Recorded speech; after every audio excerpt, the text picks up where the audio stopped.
வணக்கம் சகாப்தம் காணொளி நேயர்களே. முகங்கள் அத்தியாயம் 29.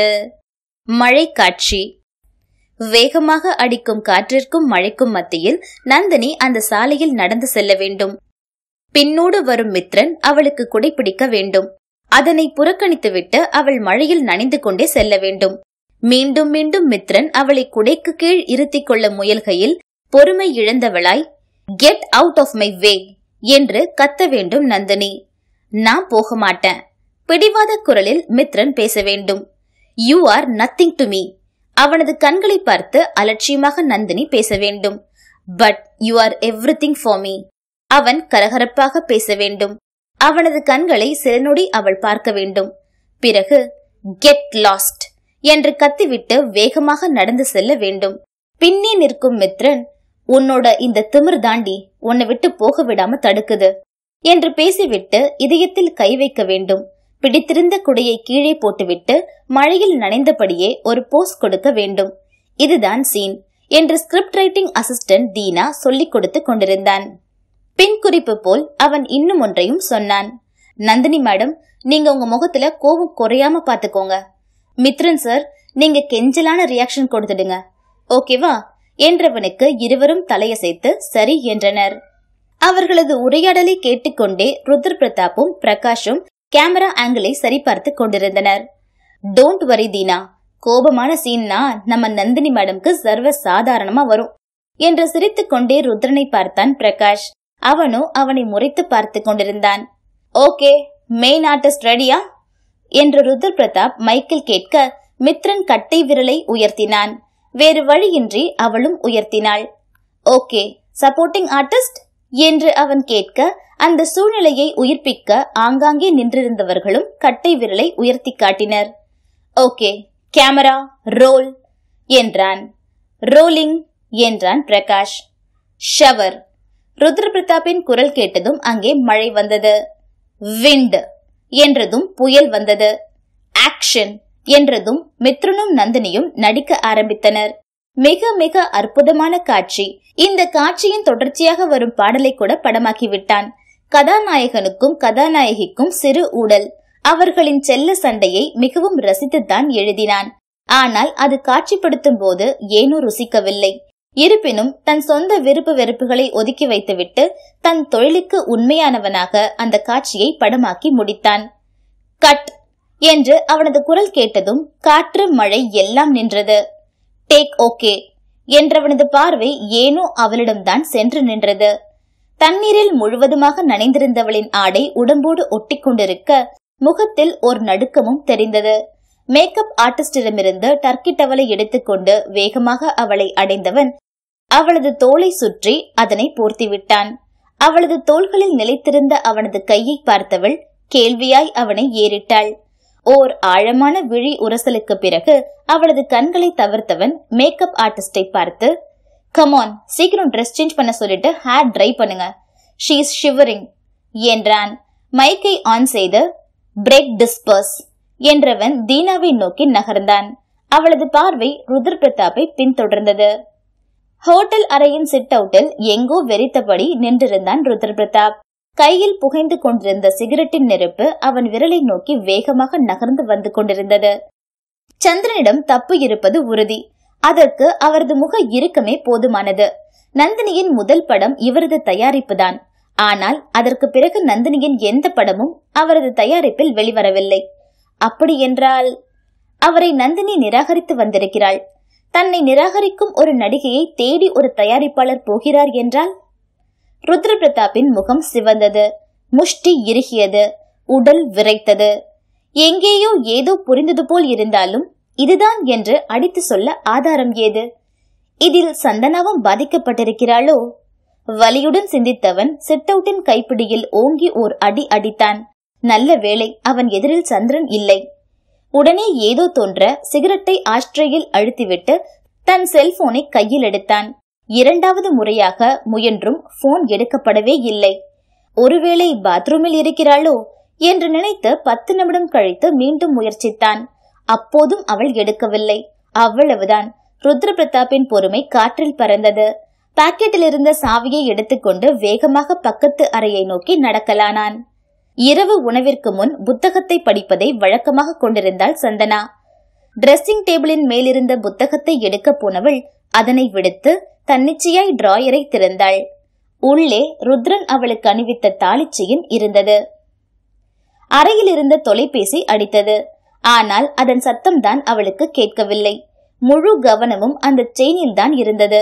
மெதுவாக அதனை வெளியே எடுத்தவள் உள்ளங்கையில் வைத்தாள். அன்று ருத்ரன் இதனை அணிவித்ததும் அதை தொடர்ந்த பல சம்பவங்களும் அவள் கண்முன் வந்து சென்றன.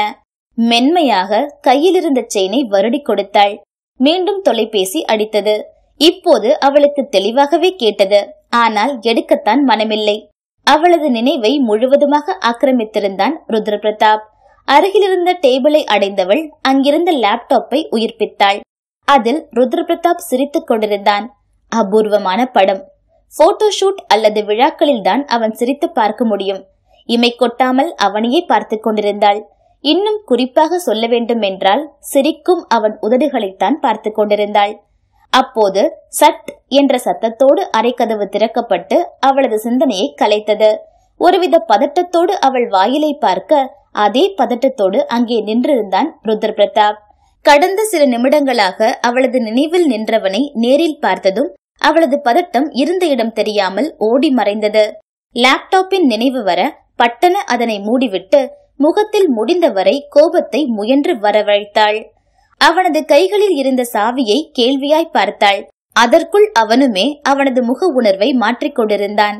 அவள் தொலைபேசியை எடுக்காமல் இருந்தது அவனுள் பதட்டத்தை ஏற்படுத்தியிருந்தது. மீண்டும் மூர்ச்சையாகிவிட்டாளோ என்று பார்க்கத்தான் ஓடி வந்தான். இப்போது அவள் நன்றாகத்தான் இருக்கிறாள் என்று உணர்ந்து நிம்மதி அடைந்து விட்ட போதும் போனை ஏன் எடுக்கல? அவனும் கோபமாகவே கேள்வி எழுப்பிக் கொண்டு உள்ளே வந்தான். அவனது கேள்விக்கு பதிலளிக்காமல் கைகளை மார்புக்கு குறுக்கே கட்டிக்கொண்டு, இந்த கதவை நான் லாக் பண்ணியிருந்தேனே. அவனை குற்றம் சாட்டினாள். அவளது கோபத்தையும் மீறி உதட்டின் ஓரத்தில் புன்னகை அரும்பியதை அவன் கவனிக்கவில்லை. அங்கே கிடந்த டீப்பாயின் மீது சாவியை பொத்தென போட்டவன் அப்பாவி போல் அவளை பார்த்தான். அவளது புன்னகை விரிந்தது. எங்கே அவனை பார்த்து வெளிப்படையாக சிரித்து விடுவோமோ என்று அஞ்சியவள் அவனுக்கு முதுகு காட்டி திரும்பி நின்று கொண்டு, தேவையில்ல, அது உங்ககிட்டயே இருக்கட்டும், இன்னொரு சாவி செய்யும் டைம் சேவ் ஆகும் என்றாள். அவளது பதிலில் ருத்ரனின் முகம் பிரகாசமானது. அவன் சாவியை எடுத்துக்கொண்ட சத்தம் கேட்டது. ஆனால் வெளியேறிய காலடி சத்தமோ கதவை சாத்தும் சத்தமோ கேட்காததால் சந்தேகத்துடன் திரும்பியவள் அதிர்ந்தாள். காரணம், அவளது பெட்டில் கைகள் இரண்டையும் பின்னே வைத்து ஊன்றி கால் மேல் கால் போட்டு சட்டமாக அமர்ந்திருந்தான் ருத்ர பிரதாப். அதிர்ச்சியை உள்ளே மறைத்தவள், எனக்கு தூக்கம் வருது ருத்ரா என்று மறைமுகமாக அங்கிருந்து அகலச் சொன்னாள். சோ? புருவம் இரண்டையும் உயர்த்தி அவன் கேட்டது அவனும் விடுவதாக இல்லை என்று சொல்லாமல் சொல்லியது. பொறுமையை இழுத்து பிடித்து, சோ சிம்பிள், நீங்க போனாதானே நான் தூங்க முடியும். போக முடியாதே.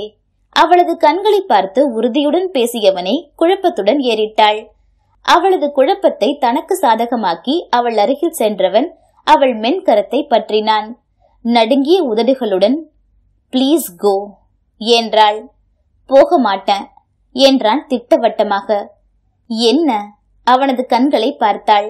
அவளை நெருங்கியவன் அவள் மேல் சாய அவன் அவளை உரசிவிடாதபடி பின்னோக்கி வளைந்தவள் கண்களை இறுக மூடிக்கொள்ள அவனோ அவள் பின்னால் இருந்த லேப்டாப்பை திறந்தான். அவன் முழுதாக அவள் மேல் சாய்ந்திருந்தான். அவளால் அசையவும் முடியவில்லை. ஏனெனில் அவளது கையை அவன் இறுக பற்றியிருந்தான். அவனது முகம் அவளுக்கு மிக மிக அருகாமையில். இன்னொரு கையால் லேப்டாப்பை சுட்டி காட்டினான். இதுக்கு என்ன அர்த்தம்னு தெரிஞ்சுக்காம நான் எப்படி போக முடியும்? புருவத்தை உயர்த்தி தலையை சாய்த்து கேட்கும் அவனையே இமைக்காமல் பார்த்தாள். கண்டுபிடித்து விட்டானே. அவளது முகம் செங்குழுந்தானது. அந்த வெட்கச்சிவப்பில் தன்வசம் விழுந்தான் ருத்ர பிரதாப். அவளது இடையை தன் கரத்தால் சுற்றி வளைத்தவன் லேப்டாப்பின் அருகிலிருந்த செயினை பார்த்து விட்டான். இந்த செயின் சுற்றி வளைத்த இடையை பற்றி அவன் தன்புறம் இழுக்கவும் நிலை தடுமாறி அவன் மேல் விழுந்தாள். தன் நெஞ்சில் விழுந்தவளின் தாடையை பற்றி நிமிர்த்தியவன், உன்னையும் உன் உணர்வுகளையும் உனக்குள்ளேயே ஒளிச்சு வச்சுக்காத, பிளீஸ் ஸ்பீக் அவுட். அவளது தோளை பற்றினான். சொல்லு, சொல்லிடு என்று உலுக்கினான். அவனுக்கு உண்மை தெரிய வேண்டும், அதுவும் அவளது வாய்மொழியாகவே. அவனது வற்புறுத்தலின் தாக்கம் தாங்க முடியாமல் மூர்ச்சையாக அவன் கைகளிலேயே துவண்டு விழுந்தாள் சந்தனா. முகங்கள் அத்தியாயம் 29 நிறைவடைந்தது. அத்தியாயம் 30. காரிடாரில் இங்கும் அங்கும் இலக்கில்லாமல் நடந்து கொண்டிருந்தான் ருத்ர பிரதாப். தன்மேல் மயங்கு சரிந்த அவளது முகம் அவன் நினைவை விட்டு அகல மறுத்தது. ஓர் படபடப்புடன் அவனை எதிர்கொண்டான் Prakash. One more bad news Rudra. என்ன என்பது போல் பார்த்தான் ருத்ரன். சந்திரிகா பிளைட் ஏறிட்டாங்களாம். இப்போதும் ருத்ரன் அமைதியாக இருந்தான். ருத்ரா, பிளீஸ் ஏதாவது ரியாக்ட் பண்ணு. நீ எப்போதும் சொல்லுவியே இட்ஸ் அ ஓல்டு நியூஸ்னு, அதையாவது சொல்லு. உன்னை இப்படி பார்க்க முடியல. குரல் தழுத்தழுத்தது. மீண்டும் அமைதியாகவே இருந்தான் ருத்ரன். ருத்ரனின் மூளை வேலை செய்ய மறுத்தது. இப்போது நடக்கும் எல்லாவற்றிற்கும் காரணம் அவன்தான் என்னும் குற்ற உணர்வு அவனை கூர் ஈட்டியை போல் குத்தி குடைந்து கொண்டிருந்தது. அவனது தோள்களை பற்றி நிறுத்திய பிரகாஷ் ஏதோ பேச எத்தனிக்கையில் கதவை திறந்து கொண்டு டாக்டர் ஷாமலா வெளிப்பட்டார். பிரகாஷின் கைகளை உதறி தள்ளியவன் ஷாமலாவிடம் விரைந்தான். என்னாச்சு? டாக்டரின் கண்களை பார்த்து கேட்டான். சேம், பிபி பிளக்சுவேட் ஆகுது. மயக்கம் தெளிஞ்சிருச்சா? நான் அவங்கள பார்க்கலாமா? பதட்டத்துடன் கூடிய அவசரம் காட்டினான். இல்ல, இப்போ ஸ்லீப்பிங் டோஸ் கொடுத்திருக்கேன், தூங்குறாங்க. அவங்களோட மென்டல் ஸ்டேட்டஸ்க்கு அவங்களுக்கு நல்ல தூக்கம் வேணும். பட் அவங்களுக்கு சரியான தூக்கம் இல்லன்னு தெரியுது. அவங்களுக்கு ஸ்ட்ரெஸ் கொடுக்காதீங்கன்னு எத்தனை முறை சொல்றது? She is weak Rudran. Don't force her to do anything. She need some rest என்றாள் doctor. Sorry, it won't happen again என்று வாக்குறுதி கொடுத்தான் Rudran. It should not happen என்று அழுத்தி கூறிய Shamala, continue the same medicines, continue the same medicines என்று முடித்துக்கொண்டு அங்கிருந்து நகர்ந்தார். சந்தனாவின் தூக்கம் கலைந்ததும் தன்னை அழைக்குமாறு நர்சிடம் கேட்டுக்கொண்டு தன் அறைக்குள் நுழைந்தான் ருத்ர பிரதாப். அவனைத் தொடர்ந்து பிரகாஷும் உள்ளே நுழைந்து கதவை சாத்தினான். பொத்தென படுக்கையில் அமர்ந்தவன் தலையை பிடித்துக் கொண்டு அமர்ந்து விட்டான். அவன் அருகில் அமைதியாக அமர்ந்த பிரகாஷிற்கு என்ன பேசுவதென்றே தெரியவில்லை. சில நொடிக்கு பின் சடார் என எழுந்தவன் தன் பாக்கெட், டிரெஸ்ஸிங் டேபிள், மெத்தைக்கடியில், தலையணைக்கடியில் என்று தீவிரமாக எதையோ தேடினான். அவன் தேடுவதை கவனித்த பிரகாஷ் தன் பாக்கெட்டில் இருந்த சிகரெட்டை எடுத்து அவன் புறம் நீட்ட, அதனை வினோதமாக பார்த்த ருத்ர பிரதாப் அவசரமாக பிடுங்கி தூக்கி எறிந்தான். வேண்டானா சொல்ல வேண்டியது தானே, அதுக்கு எதுக்கு தூக்கி போடணும்? வேற என்னதான் தேடறான்? சிந்தித்துக் கொண்டே அவன் தூக்கி எறிந்த சிகரெட்டை பாவமாக பார்த்தான். அதற்குள் போர்வைக்குள்ளிருந்த செல்போனை எடுத்தவன் அதனை ஆன் செய்து காதுக்கு கொடுத்தான். டாக்டர் ஷர்மா ஹியர் என்றது எதிர்முனை. நீங்க சொன்ன மாதிரியே தான் எல்லாமே நடந்துட்டு இருக்கு ஷர்மா. S, I know. இப்பதான் ஷாம்லா பேசினாங்க. ஐ Khan see her like this. அவனது குரல் கரகரத்தது. அவங்கள முழுசா நந்தினியா ஆக்கணுங்கிறது தானே உங்க விருப்பம்? ஆமா, ஆனா நம்ம கொடுக்கிற மருந்தோட வீரியம் அதிகம். அது கொடுக்கும் விளைவுதான் இந்த மயக்கம். அப்போ டேப்லெட்ஸை நிறுத்திட்டா எல்லாம் சரியாயிடுமா? No, it's too late. அப்போ வேற ஏதாவது ஆன்டிடோட் கொடுத்து சரி பண்ணுங்க. No, it's not possible. Then for what the hell are you a doctor? Go to clean the sewage. கோபத்தில் மரியாதையை மறந்தவன் போனை விசிறி அடித்தான்.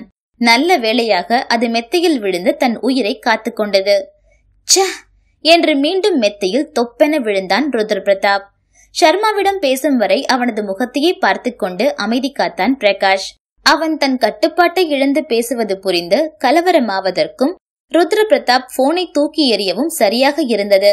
உடனே மெத்தையில் இருந்த போனை எடுத்து காதுக்கு கொடுத்தான் Prakash. Hello, you there? Sharma, hello.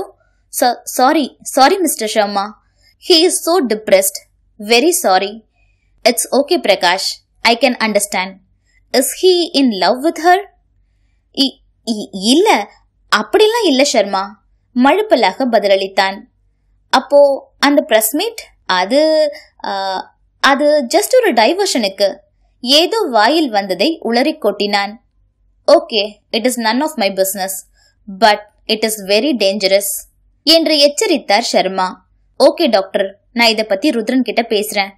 இப்போ இந்த தொடர் மயக்கம், பிபி பிளக்சுவேஷன், அன்கன்ட்ரோலபிள் ஸ்ட்ரெஸ் இதையெல்லாம் குறைக்கவோ சரி பண்ணவோ வழியே இல்லையா? ஒரு ஹெட் டாக்டரா நீங்க என்ன அட்வைஸ் பண்றீங்க? நிதானமாக கேட்டான். சில நொடி அமைதிக்கு பின் எதிர்முனையில் ஷர்மாவின் குரல் கேட்டதும் ஸ்பீக்கரை ஆன் செய்தான் பிரகாஷ். ஷர்மா பேசியது ருத்ர பிரதாப்பின் மனதில் ஆழமாக பதிந்தது. ஓகே டாக்டர், நாங்க ட்ரை பண்றோம், தேங்க்யூ சோ மச் என்று தொடர்பை துண்டித்தவன் ருத்ர பிரதாப்பின் அருகில் அமர்ந்தான். ஆனால் எதுவுமே பேசவில்லை. அவன் தீவிர சிந்தனையில் இருப்பது நன்றாகவே புரிந்தது. சில நிமிடங்களுக்கு பிறகு பெட்டிலிருந்து எழுந்த ருத்ர பிரதாப் வேகமாக சென்று கபோர்டை திறந்தான். அதிலிருந்து தனது கிட்பேக்கை எடுத்து துணிகளை அதனுள் திணிக்கலானான். அவனது நோக்கம் தெளிவாக புரிந்துவிட அவன் அருகில் சென்ற பிரகாஷ் ஏதோ பேச முயல்கையில் ருத்ரனின் போன் அலறியது. இயந்திரமாய் அதனை எடுத்து காதுக்கு கொடுத்தவன் தீவிரமாக கவனிக்கலானான். அவனது முகத்தையே பார்த்து கொண்டிருந்தான் பிரகாஷ். ஆனால் எப்பொழுதும் போல் அவனால் எதையும் கிரகிக்க முடியவில்லை. ஷிட்! எரிச்சலுடன் போனை தூக்கி கீழே எறிந்தான். இந்த முறை அது சுக்கு நூறாக உடைந்தது. என்னாச்சு ருத்ரா? கலவரமானான் பிரகாஷ். அஸ்வின் கிருபாகரனை மீட் பண்ண போய்கிட்டு இருக்கான். அவனது குரல் இறுகி இருந்தது. என்ன? அவனை ஸ்டாப் பண்ண முடியாதா ருத்ரா? நோ வே. அப்போ என்ன பிளான்? தவிப்புடன் பிரகாஷ் கேட்கும் பொழுதே தன் கிட்பேக்கின் ஜிப்பை வேகமாக இழுத்து மூடியவன், பிளான் இதுதான், listen carefully. First get me a new phone. Next கேரவனை ரெடி பண்ண சொல்லு. அந்த நர்ஸை கூப்பிட்டு திங்ஸை பேக் பண்ணி ரெடியா இருக்க சொல்லு. நான் அசிஸ்டன்ட் டைரக்டர்ஸை பார்த்து இன்ஸ்ட்ரக்ஷன் கொடுத்துட்டு வரேன். ஷர்மா சொன்னதை செஞ்சு பார்த்துடலாம்.